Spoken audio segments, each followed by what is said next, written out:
Great. I think that's everyone that we're going to get. Awesome. Well, right. So I can do my joke again. This is Introduction to Robot Fighting Design. This is not what you're here for, just stay. Better. Yeah. Can I just firstly, a few questions I want to ask. Who here is part of mechatronics? Who here is part of electronics? Who here is part of mechanical? Anyone else? No, just those people. Okay. And also, another question is, how do people hear about us? Yes. Is it from like the email? Did you get an email? You're getting. Is that how you heard about this? Is there anything else in the email? Did you hear about us through like Facebook or through anything else? Posters. Great. Okay. Well, yeah. All right. It's good that we go through the email, but we really should get you on the other channels. We'll talk about that. We'll talk about that later. Yeah. Because that's where you get more information. Yeah. Go ahead. Yeah. Today's session. We're going to talk about the competition, about what the competition is, and what's happening, and everything that we've done about it. We're going to do some designing with Julian. Julian's going to do a good talk on actual robot design, because it's quite similar to, say, mechanical electrical engineering design, but there is a few key things. There's a few key things and a few ways you make it quicker, easier, that it's not as professional, but it's just... It just works. It works better. Yeah. And then also you have a little session of designing your robots yourselves. Yeah. So, the competition. I'm in the way. You're in the way, just move. Oh, this is the Pyramid Theatre. If you haven't been there, they've taken away this ramp. They've taken everything. It looks all really nice and pretty now. It's in the Union. It's down at the bottom, like through the club at the Union at the very back, through the cafe. This is where we're hosting the events, and we have a new arena that we're putting in it. The arena is 12 foot by 12 foot. It's raised 2 foot off the ground, has 4 foot high polycarbonate walls. 10 mil polycarbonate. 10 mil polycarbonate, steel frame. You won't build anything strong enough to break it. Please don't bring anything strong enough to build anything strong enough. Please don't make a arena, it's very expensive. Yeah, the university gave us money, but they won't give us it again. Essentially, that's it for the arena and the competition. I mean, we've got that. What's the next slide? Yeah, yes, this one. That's my admin part. So, the first competition is on the 22nd of November. But a week before that, there are safety checks. By that point, you have to have your robot basically ready and working. This is for safety and organizational reasons. That is the 15th of November. That is 6 weeks from now. I want to stress that because it's not a lot of time. You need to get on designing your robots basically now, forming teams now, and ordering parts now. There will also be 2 other competitions, one in February and one in April, but we'll talk about those later. Yeah. If you're here and you need help, where do you go? If you want information, go to our website. It has everything on it that you might need. It also has the rules that you should all read. If you still have questions, email address, it comes directly to us. Just send an email, we can help you. I check it instantly. I get a notification. If you need help, the website is actually the website's a great resource. So we talk about the wiki and the forum. These are 2 links, both on the website. Everything you need there is on the website for any kind of information. There are amazing tutorials and how-tos on the wiki about basically all the parts of how you would design a robot. And if you have any problem that you feel others need to know and others might help, we have a forum, us there. And to know everything about what's going on, what's happening next, that's our Facebook. Please follow it. Please follow it. It's the easiest way to put stuff up quickly, put the photos up, put videos up, and put events up. If you follow it, you'll know everything that's going on. If you don't, you'll be out of the loop. Yeah. I think... one more thing. If you want to sign up to be a competitor, we have a competitor Facebook group, which mostly for information and help. And if you want to form a team, just us there if anybody wants to be in a team. And if you want to actually sign up with a team, there is a sign up page on the website, still a URL, and just click on the sign up.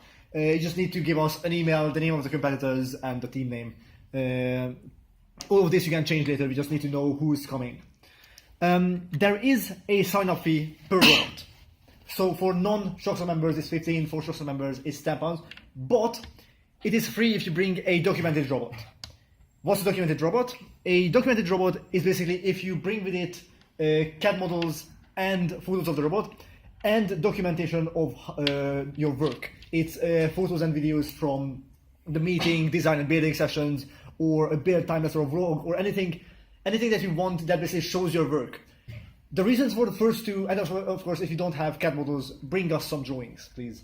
The reason for the first two is that since this is a fairly new event, and we are going to do it big scale, we need a lot of safety checks.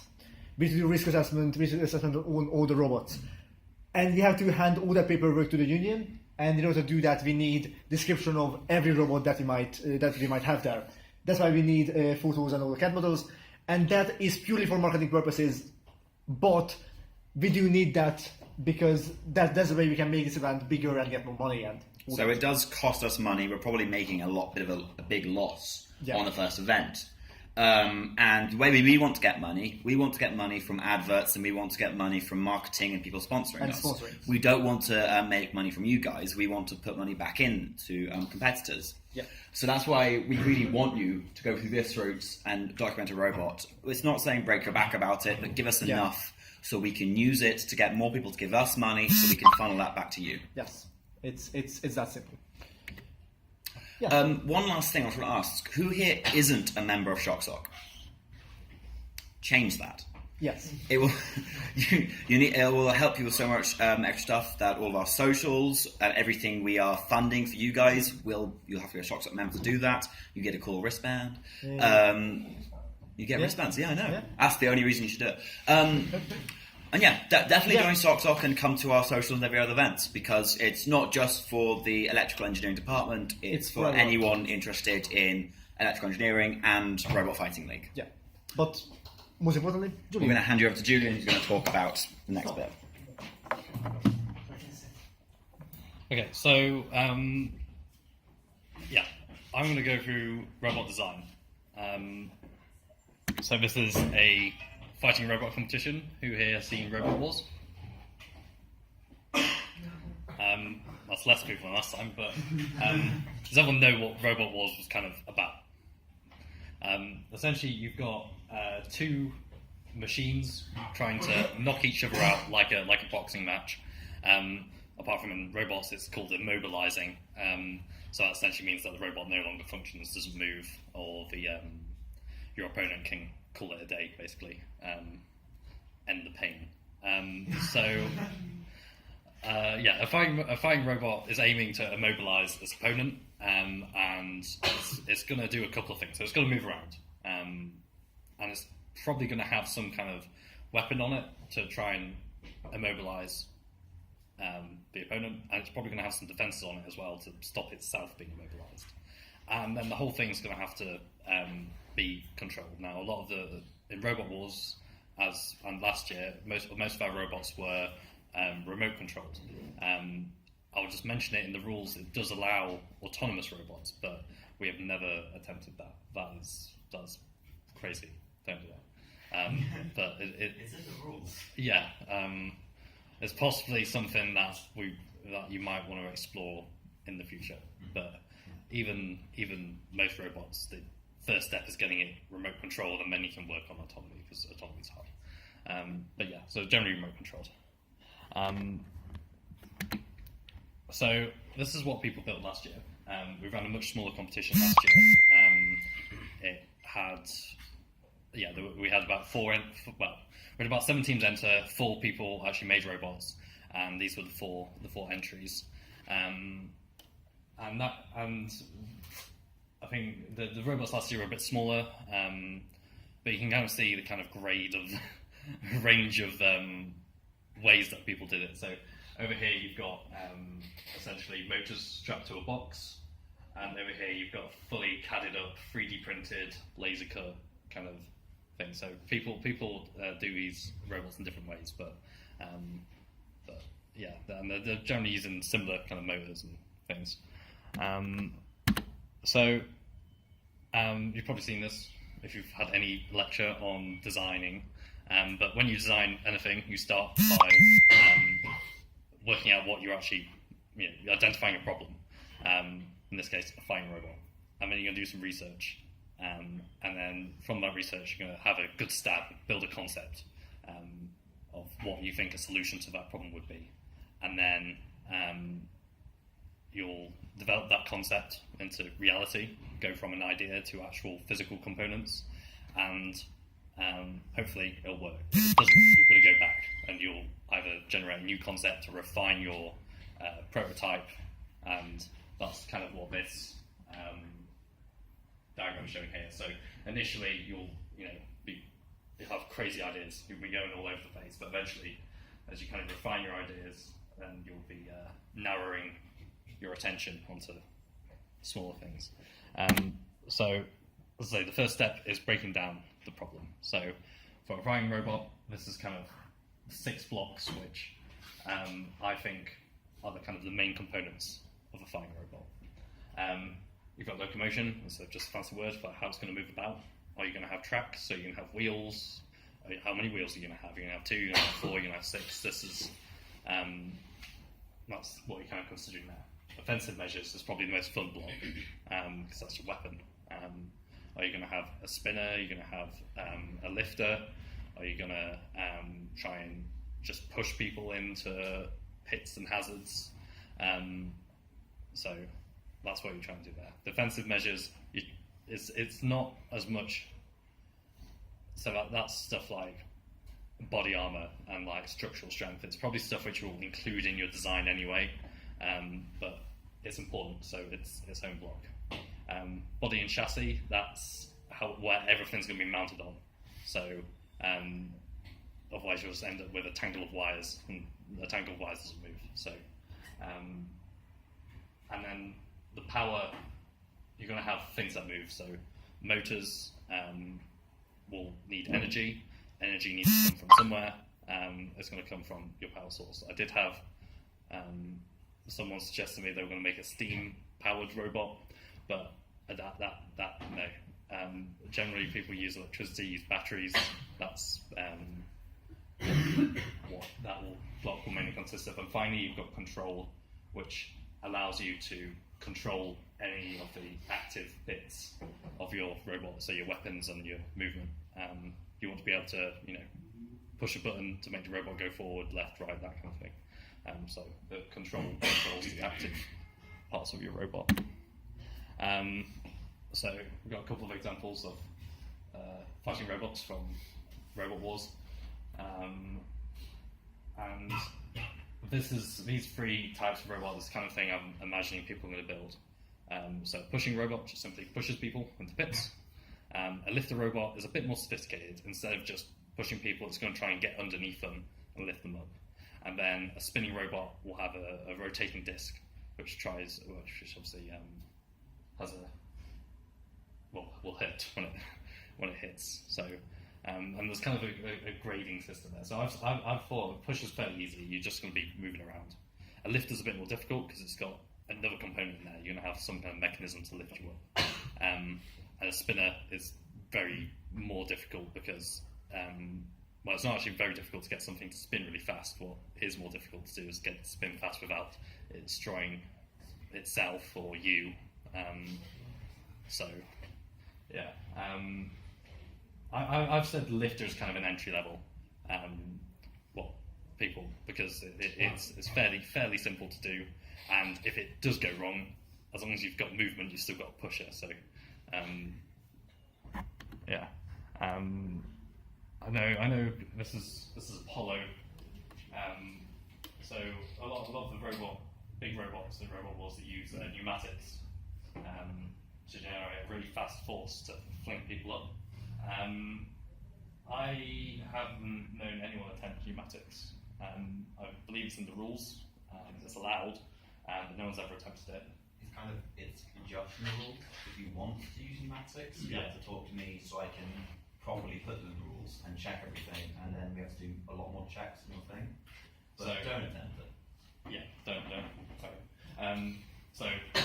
I just want to lower people's expectations when I say lifters.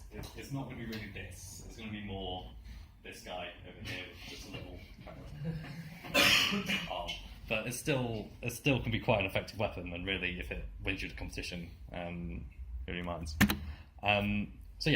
So this kind of conceptual design is really just a rough sketch of what your robot's going to be. So kind of what kind of weapons it's going to have, where your wheels are going to be. You don't really need to put too much kind of thought into the actual components you're going to use, but also your concept needs to be, workable. You can't just invent a magic component which will do everything. It does need to kind of base it, and that will just use your engineering knowledge. But hopefully this presentation should allow you to come up with some good and reasonable concepts. So those blocks I mentioned earlier, they all depend on each other. So you can't really design your locomotion system without thinking about, well, how's it going to be mounted to the chassis? And you can't really decide your offensive weapon if you don't know how you're going to be able to control it. So they all kind of link together, and you've kind of got to do both mechanical and electrical design all at once, called mechatronic design for people on the mechatronic program like myself. So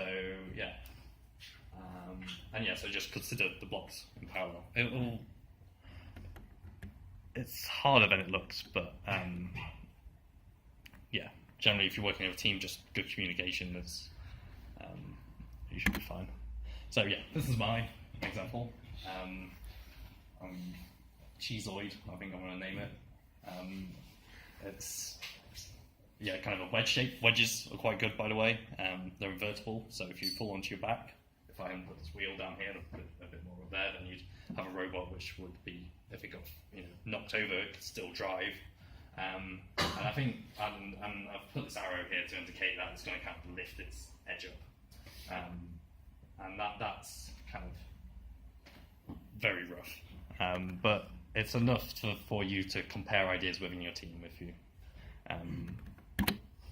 And then we move on to adding some detail to it. So now we've said, well, we're going to use a brushed motor for the drive, and we're going to use a little servo with an arm on it to lift up the end of the robot, and it's all going to be controlled by this RC transmitter, and that's just adding a bit more detail. And eventually, what you'll do is you add an actual component. So this will be an actual DC motor, and this will be an actual servo. How are you going to do it in reality? And if you once you start looking into motors and you find, well, actually there's no motor which is actually going to do this, you might have to go back to your concept and go, right, back to drawing board. Hopefully that doesn't happen, but it can. And the only way you're going to stop having, the only way you're going to avoid that is with knowledge and experience. So I take it this is most people's first time building something like this. So once you've got to the second or third one, you'll be really good at it. So you won't need to go back as much, and your designs will only become more ambitious and pretty. When you're deciding on your components, these are kind of things I'm expecting people to use.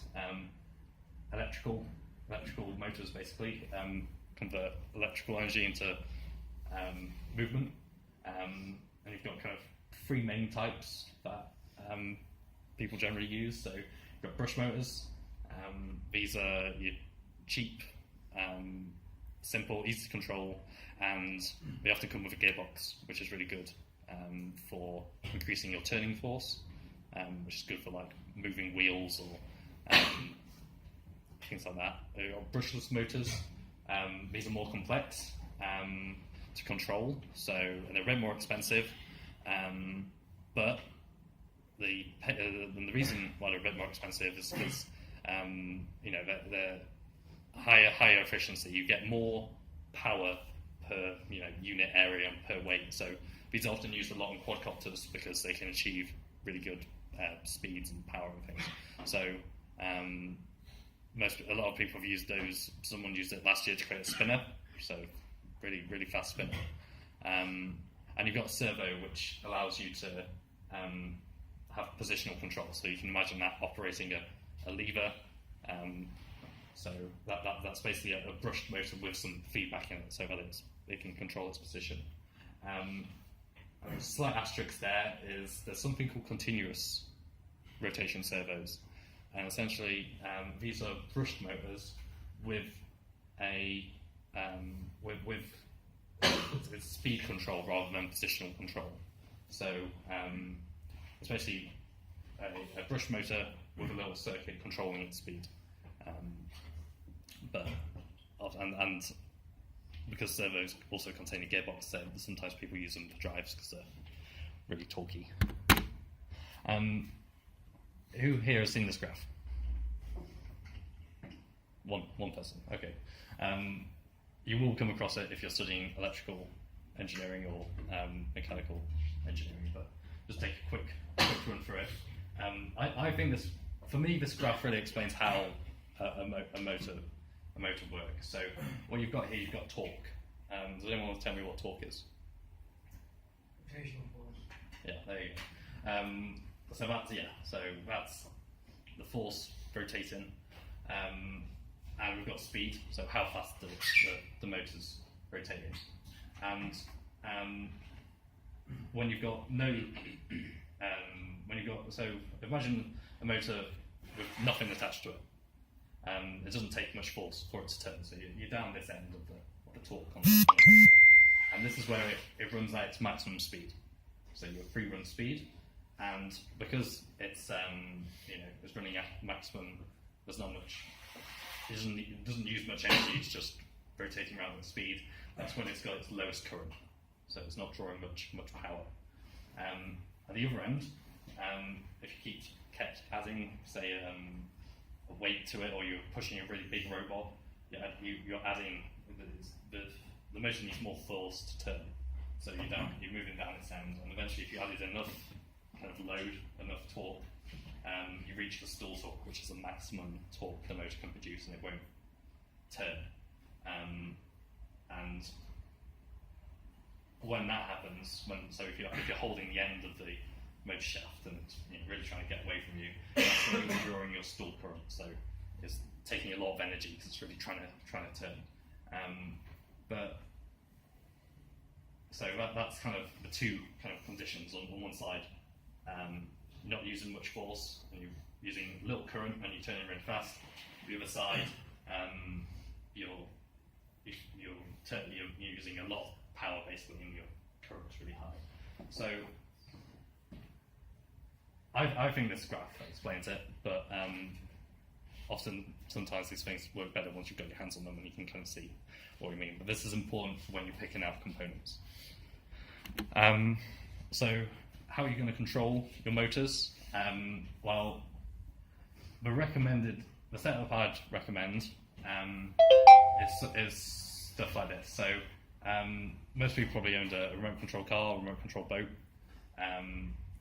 and this will look familiar. And this is just kind of a more kind of customizable kind of version. So you've got a transmitter. This is kind of your joystick. You can move these levers, and they will control what's called a channel.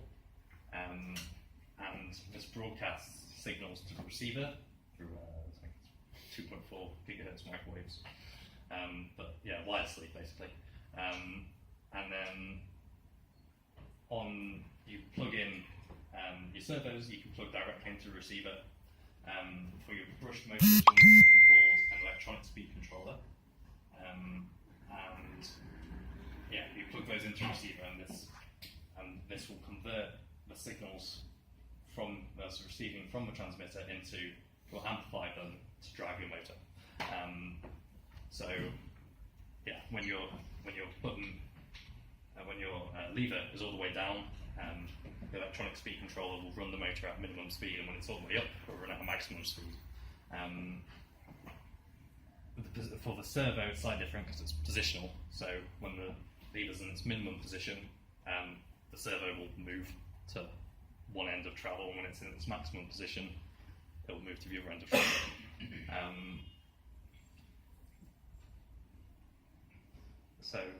Is there any questions about that circuit? Because that's kind of the basis. Now, the rules do allow you to invent your own control system, You might have seen like Raspberry Pi over Wi-Fi or something, or a Bluetooth remote control car. Now those can be done, and they have the advantage of you understand how they work because you're designing them. They have the disadvantage of it's going to take a lot of time for you to kind of develop something like that. So I'd say it's simpler to spend maybe half an hour understanding this than 3 days developing your own control system. But it can be done. But I wouldn't recommend it for people doing it for the first time. So there's those speed controllers which are taking signal from the receiver and amplifying it into kind of motor speed, basically. There's a few things you need to just bear in mind when you're selecting one. So for brushed and brushless motors, you'll need a brushed ESC or a brushless ESC. And the main one is the current rating, because if you've got a big beefy motor, you're going to need a really big beefy speed controller. And if your speed controller is too small, it will make smoke basically, and it's not even very exciting smoke. It's more like a fizz and burning of silicon. So yeah, you need to make sure your speed controllers can handle the current which will go through the motor. And the final thing would be this battery eliminator circuit, which essentially provides power to the receiver from your battery, but you'll see that in a minute. And there's a whole, the ESC page for is on the wiki, and that will go through all of this. There's a couple of other things which I haven't mentioned there, but the wiki goes into selecting all these parts, such as motors and things in detail. So so the final bit of your circuit is your power. So there's a couple of things. So we've already discussed your ESC connecting to your receiver, and ESC connects to the motor, but the battery connects to the ESC, and then the ESC provides power to the receiver. The battery, there was a thing recently about not being able to take laptops and phone chargers on planes. That's essentially because batteries can be very easily made, if not a bomb, a fire hazard. And the type of batteries used in a lot of remote control stuff are called lithium polymer batteries, and they are notoriously difficult. So if you over discharge the battery, it will set on fire. If you drop the battery, it will set on fire. If you discharge the battery too quickly, it will set on fire. If you overheat the battery, it will set on fire. So it's just important to treat them with respect. And so one of the easiest things you can do is include a fuse. So this is just like a fuse in a household appliance that will blow if too much current is drawn, and that protects the motor. And the other thing, which is important from a safety point of view, you've got let's say a robot with a master spinning disc on it. You want to be able to make sure that robot is shut off, or if it throws itself apart, you want to be able to make sure it can be switched off. So it's important to include some kind of on-off switch. And the recommended way of doing this is called safety link, and this is essentially it's a electrical connector and then a loop of wire going from one terminal to the other. You'll see it in the upcoming slide, but essentially that just means that you can pull it out, and it's a really kind of it's not going to turn off by accident. It's really clear if the safety link's not in. So No, you can't buy. The fuses have got different design right now, and the safety links you can't normally buy, but we'll be making some of those. yeah, And so we'll be sourcing quite a lot of these parts. So later on we'll talk about buying parts from us. yeah, so the fuse and the safety link are mandatory, but we're working on how to make it easier for you guys to include them. So yeah, who here has done any soldering? What's that? Soldering. Couple. Okay, so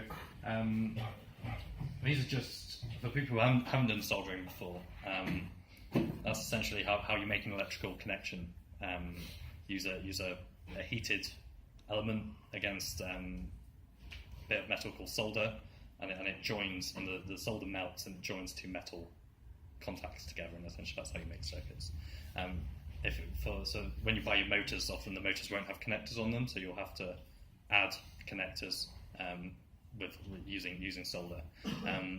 But this other stuff is also just as important as getting a good solder joint. So who knows what strain relief is? So as the name suggests, it relieves strain. Yeah. So you've got a solder joint. Solder joints are notoriously brittle. If you flex them too much, they will break. If you tug on them, they will break. So essentially, what you do is when you've got your wire, so you've got a solder joint and a bit of wire. What you do is you clamp that down to something which is not going to move relative to your solder joint. And now, if you tug on this wire, it's going to tug on this and not your solder joint. So often like zip ties or a glue gun or something, just to hold the wire in place. One of the main causes of people's components breaking are shorts. This is when you make an unintended connection. And yeah, so that can often happen by accident if you've got like bare conductors just kind of flying around. So what you can use is something called shrink wrap. This is a bit of insulation which you put over a wire and you heat up, either with an air gun or the soldering iron, and that kind of shrinks to size and it just covers all your wires. And the other things which I've mentioned the fuse, but the other thing that's often neglected is connectors. They're dirt cheap, and it means you can unplug things. Basically, you don't. People often, solder up all their wires wire to wire, and it means that if you tug on that wire, it will break and it's not as flexible. So try and use connectors where possible. So that's my robot from last year. All the circuitry. So you've got your ESCs, motors. The battery's not connected and the receiver's not connected, but you can kind of see where they go. And the safety link, you can see it there. That's that loop of wire. So a bit clearer down there. So you've got just a little connector and that kind of just slots in. But yeah, you can't really buy them off the shelf, so we'll be making them hopefully. And when you're choosing what components you're going to use, we have some of these. We have batteries and we have a transmitter, so you can save yourself some money if you design your circuit such that it can use these things. Okay, so my lifter sketch has gone from just a sketch on a bit of paper to actual components now. So we've got a couple of components here, and this comes to around about £20, but I was just doing this last night and I was just going on eBay and searching and finding the first result. You can probably do this cheaper if you shop around, order things from abroad. You can probably get it a bit cheaper, but and the other thing we're planning to do is on the wiki there's going to be a list of parts which we know kind of work, so you don't have to stress too much about ensuring that all your parts work together. There's on all the components. There's guides, selection guides, basically on what you should pick and what you need to check. But we're hoping to put down a list which is kind of will help you guys out a little bit.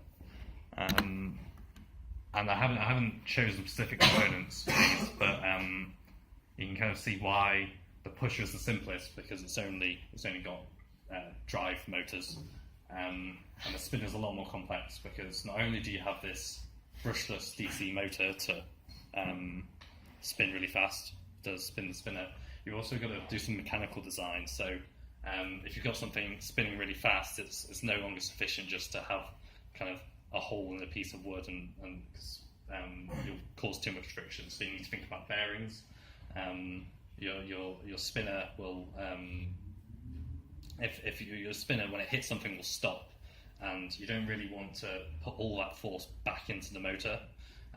So you're probably going to need a belt on pulleys as well. So the spinner is much more complex than people realise. But yeah, it can be done, but maybe I know people are attempting a second or third robot now. So okay, so now you've kind of got the circuit together, and you've plugged everything in, it all works great, and now you need to basically make the chassis. So there's kind of two ways that people do it. You've got laser cutting, and kind of a more kind of professional way of doing it, I guess. So you go into SolidWorks. That's a CAD program for people who might not have used it yet, and you build a 3D model of your robot, and then you export all the parts such that they can be laser cut or 3D printed, and then you attach it all together. And then the other way is what I did, which was just looking around my room and trying to find stuff and bodge it together to make an entry. And I've put there that both are equally valid, because the CAD stuff takes a lot of time to do, and it can work really well, but sometimes you've got to be realistic with the amount of time you've got, and sometimes it is easier just to buy a Tupperware, put some motors on it, and you'll still have fun. But maybe the designs aren't quite as perfect as you'd like, but it will really come down to what your kind of expertise is. My other asterisk is so for people who are interested in laser cutting parts, we're going to have a laser cutting session and hopefully a tutorial explaining how you do that. But if you're on the mechanical or mechatronics modules, you'll be learning how to use SolidWorks at the moment, so that'll be good practice. So yeah, when you're designing your chassis and body, these are just a couple of things to think about. So you need to make sure everything's going to fit. And the other thing is you need to make sure you've got ways of mounting everything as well. So you can't just kind of put a motor on a piece of wood and expect it to stay there. You're going to either need to glue it or zip tie it, or maybe bolt it to some kind of mount. The other thing you need to think about is the access to electronics. So you're going to need to change the battery, you're going to need to change the fuse. You need to make sure you haven't just made kind of a sealed box which you can't actually get in. And then the floor of the arena isn't going to be perfectly smooth. And so a lot of people use two wheels either side of the robot, and then have a third point of contact that kind of makes their robot stable. But you need to make sure you kind of thought about that third point of contact, because it will drag, and if the floor's uneven, it might get stuck, or it might not be able to go as fast as you should be able to. So there's a couple of ways you solve that. So with a caster wheel or something like that. And the other thing to bear in mind is repairability. So if you make a really intricate design with thousands and thousands of little parts, not only is it going to take you ages, A, to design it, B, to assemble it, it's also going to be a pain to repair, because you've got so many things to that could break. Also, yeah, so we'll come on to it later, but often simplicity is the best. So for people who aren't aware what laser cutting is, essentially you have a sheet of material, you put a really powerful laser at it, and it will cut straight through. So you kind of get these almost 2D shapes. Generally material is quite thin, so 3mm, 5mm. There's a couple of things on there, I'm not going to go through them all, but the main point that people fall down on is so you cut these shapes, and often you slot them, your parts together, and you just need to make sure you've kind of allowed enough space in the holes when you're slotting, because otherwise they won't fit together and you'll be there for the night trying to hammer it in. And yeah, one thing that people never seem to use is kind of these knockdown fixings, or like L plates, and they're really strong. So not everything needs to be joined by these kind of finger joints, and these finger joints are kind of notoriously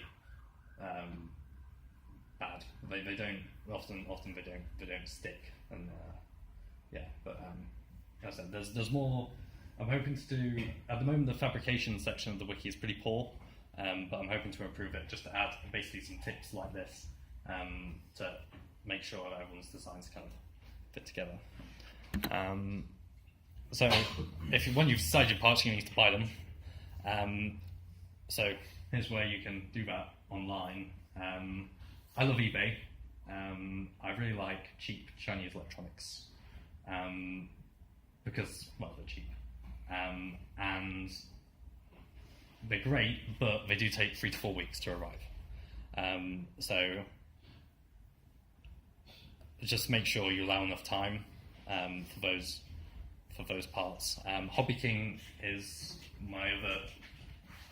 Is also a good place to go because that specialises in these kind of remote control parts. So they specialise in model planes, model boats, model helicopters. So they have lots of motors, lots of VSCs.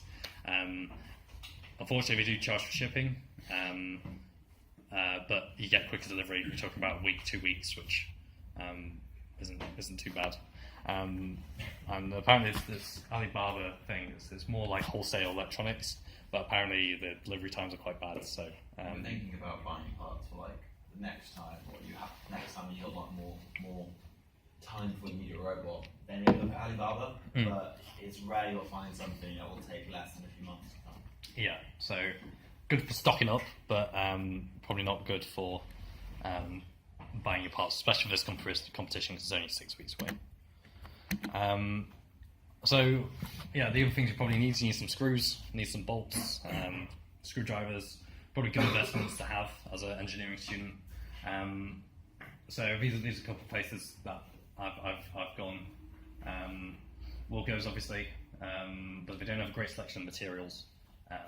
Glendale DIY is a really nice, cheap DIY shop. It's up near stop at the start of the Otley Run, and it sells not kind of bulky materials, but small bits of wood, small bits of metal, and yeah, it's just a nice place really. In terms of, there's also Milford's. I haven't used that to actually build any robots. We used it last year to build the arena, and we did have plenty of wood, and it was fairly cheap. So, yeah. So places to get tools, again, you've got Wilco's, Bender, but Kirkgate Market, you can get things really cheap. And I think I've generally gone down on the Thursdays and Fridays, the outdoor section of the market. There's a couple of guys who sell tools, and they're a bit rusty, but they'll be more kind of robust and stuff. Oh, and pound shops, if you just want like electrical tape, super glue, that kind of stuff. It's all good to get from there. So I showed you previous entries at the start, but I kind of asked people like what went well with your design, what advice would you give people starting? So this was called One Punch. They did a spinner, but they're also the reason why I'm kind of just making people aware that spinners are fairly difficult. So they had this great plywood blade, span around really fast on a brushless motor, and it was devastating when it hit anything. And yeah, we used kind of the RC components as well, and that side all worked fine. The problem with the blade was it's mounted directly to a motor using, you might recognise that as the top of a propeller shaft for a quadcopter. And yeah, so when that blade was spinning, it wasn't quite balanced, so it kind of rocked itself about like a washing machine, and that meant they couldn't really move while they were spun up. The blade didn't have great reach, so it only came to there. So there was a very low-profile robot called Ethel, which could just go underneath it. But more importantly, if it hit anything which didn't move, the blade came off like a frisbee, and it bounced about the arena, which was spectacular, but not great. There was actually one time we had pits in the arena. When we were testing all the robots, we hadn't put the pits back in, and this blade came off, bounced around the arena, and then scooted out to the bottom of the arena, was just sliding along the floor. That was memorable. Yeah, this is why I mentioned strain relief earlier, because Their motors, they soldered their connections, done really good soldering, and as they were taking things in and out, they pulled on a connection and it broke basically, and that meant they had to ditch that motor and use a different motor. So it's just if they'd maybe zip tied these connections to their body or something, got them out of the way, that might not have happened. So, and yeah, the other point that I wanted to mention was that put a lot of weight on these motors on the bottom, but these were only glued on. And glue, when it breaks, you've got to basically, the only option is to reglue it. So just make sure when you're considering your fixings, make sure they're kind of strong enough, suitable. And you're going to hear this a lot. And One Punch were quite good at it actually. So they're saying start early and order the electronic components as soon as possible, because they're kind of tricky bits.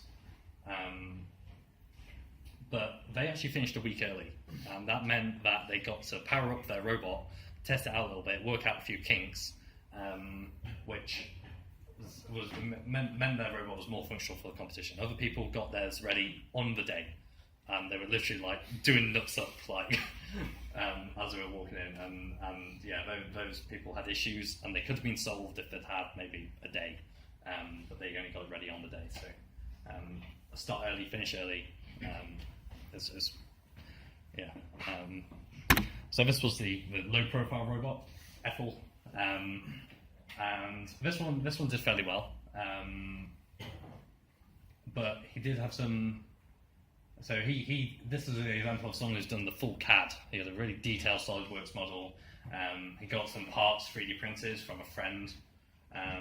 He got all these parts laser cut, but he didn't quite consider the size of the stuff I was putting in there. So like the wires. So you've got a wire, you can only bend it so far. It's not, so the wires were quite bulky, so that's why they kind of all have to stick out at the top. And he admitted himself that this design was overcomplicated. He could have probably just gone with a much more simpler box and it would have done the same kind of job. And by making it complicated, what it did mean is it was a pain to get anything in and out.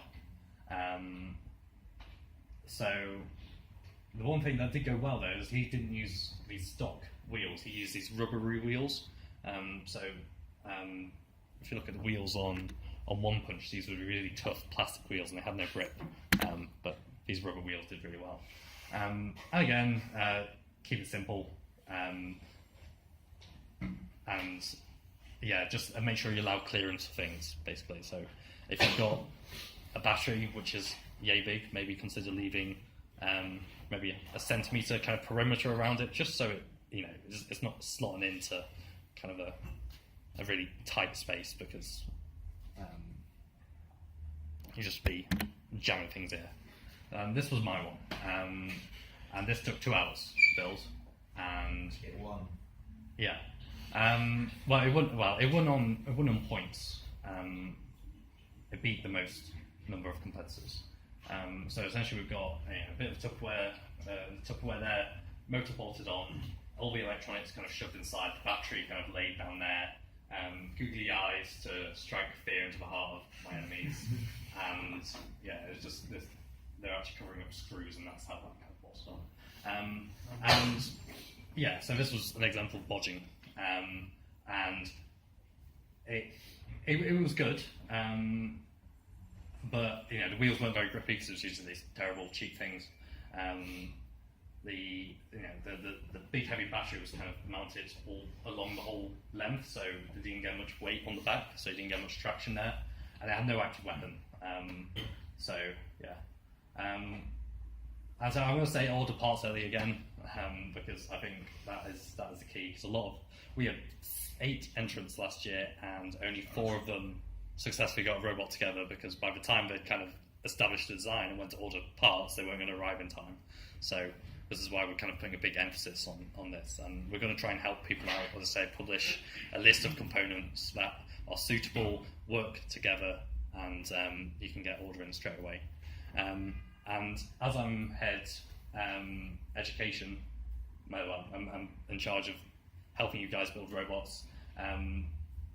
If you're not sure, ask. A lot of people said, I really wish Our robot was going really well, but then we had this problem, and then deadlines of anything. Or if you'd asked me or anyone else about that problem, we could have helped you fix that, and you'd have had the design. So I'll have my emails on the end, but there's other places you can ask as well, like the Facebook page and the website forum. So don't if you're getting stuck and you're not sure, or even if you want me to double check anything, just send us a message.